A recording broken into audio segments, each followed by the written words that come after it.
जय श्री कृष्णा। राधे राधे। कैसे हो आप सब? ईश्वर की कृपा आप और हम पर हमेशा बनी रहे। तो कई बार हम क्या करते हैं कि अपनी निर्णय लेने की जो क्षमता होती है ना, हमारे पास होती नहीं है। इसके पीछे कारण क्या है? कभी खोजने का प्रयास किया, या फिर हम दुनिया को देखकर ही अपने जीवन की दिशा को बदल डालते हैं, उसके पीछे बेड़चाल होकर चलते रहते हैं। क्या अपना कोई वर्चस्व नहीं है? क्या अपना कोई जीवन नहीं है?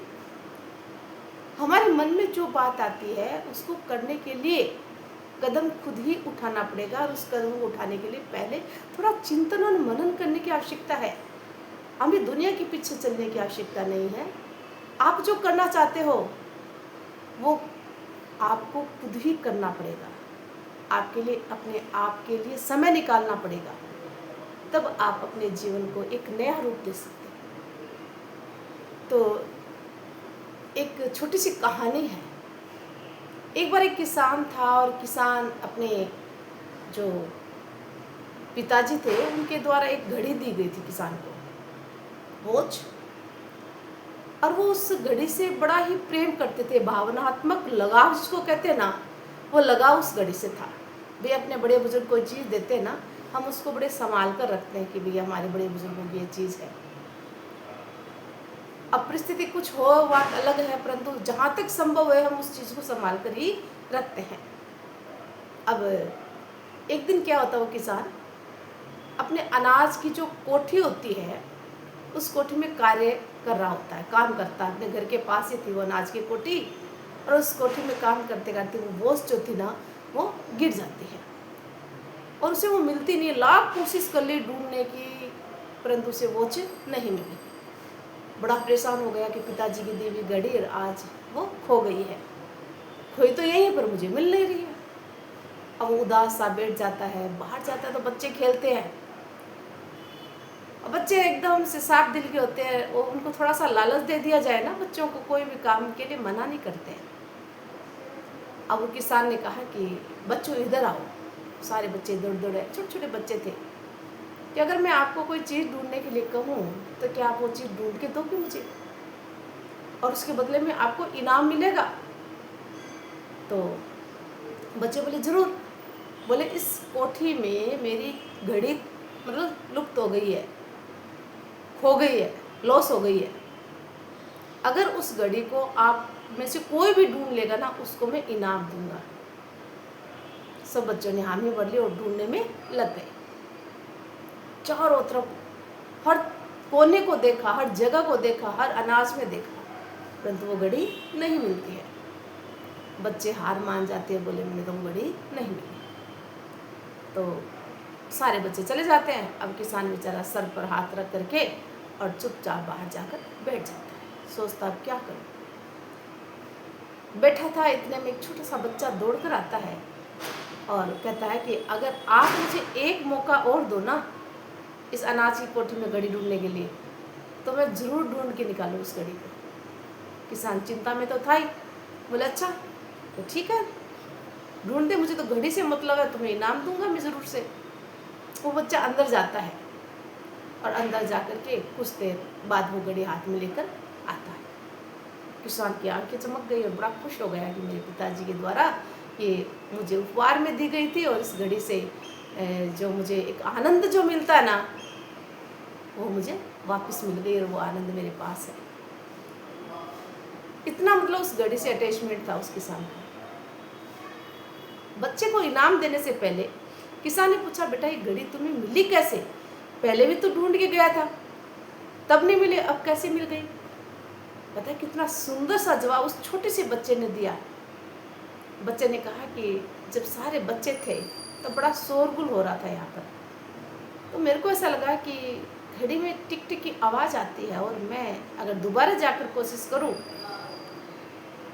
तो शायद वो मुझे मिल सकती है। और मैं वहाँ जाकर इस कोठी में अंदर जाकर एकदम शांत खड़ा हो गया, और शांत खड़ा होकर के उस टिक टिक की आवाज़ जहाँ आई वहाँ मैं धीरे धीरे चलता रहा, एकाग्रचित्त होकर के, शांत मन से।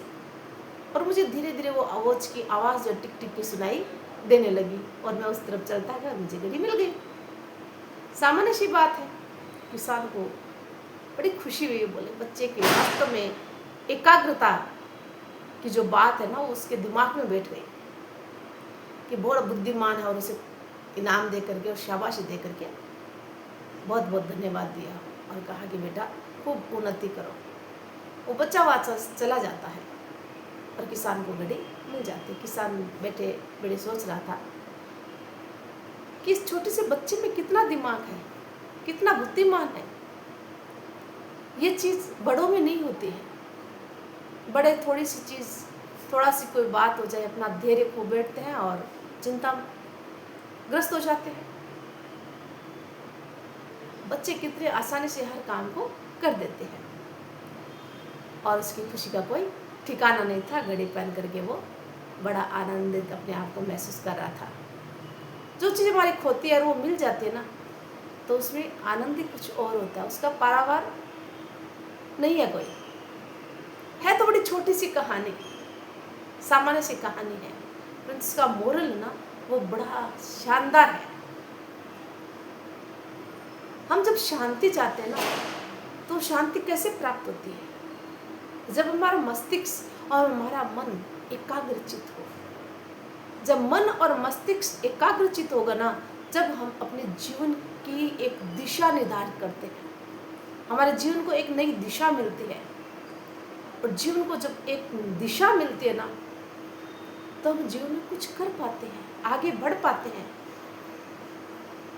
अपने जीवन को सुधार सकते हैं। परंतु ऐसा नहीं करते। हम अपने लिए तो समय निकालते ही नहीं, न अपने मन की सुनते हैं, न कुछ समय अपने मेडिटेशन करने की आदत है जिसे हम शांति से कुछ अपने बारे में, अपने भविष्य के बारे में सोच सके। हम करते क्या है?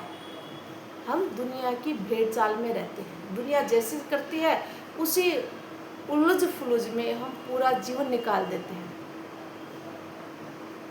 वो जैसा चाहती है वैसा करते जाते हैं, उसी उलझन में पड़े रहते हैं, अपने लिए कुछ भी नहीं कर पाते हैं। इसलिए अपने मन और मस्तिष्क को एकाग्र करना सीखो।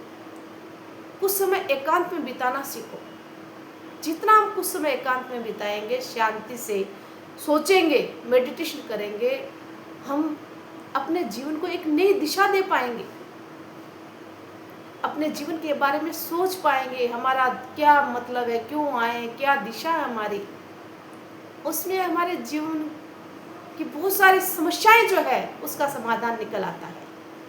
निर्णय लेने की क्षमता हमारी प्रबल होती है और हम अपने जीवन में बहुत सारे ऐसे कार्य होते हैं जिसको हम एक तारतम्यता के साथ कर सकते हैं। जब हमारा मन एकाग्र होगा तभी तो कर पाएंगे। जब हमारा मन ही एकाग्र नहीं होगा, मन ही शांत नहीं होगा, बस केवल भेड़ चाल, जो जैसे दुनिया जहाँ जा रही है उधर ही हम दौड़ रहे हैं, फिर हमारे जीवन का कोई उद्देश्य ही नहीं रह जाता है।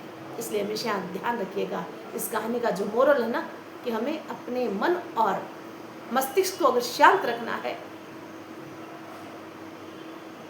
तो निश्चित है हमें शांति चाहिए। और शांति मिलेगी हमें किससे?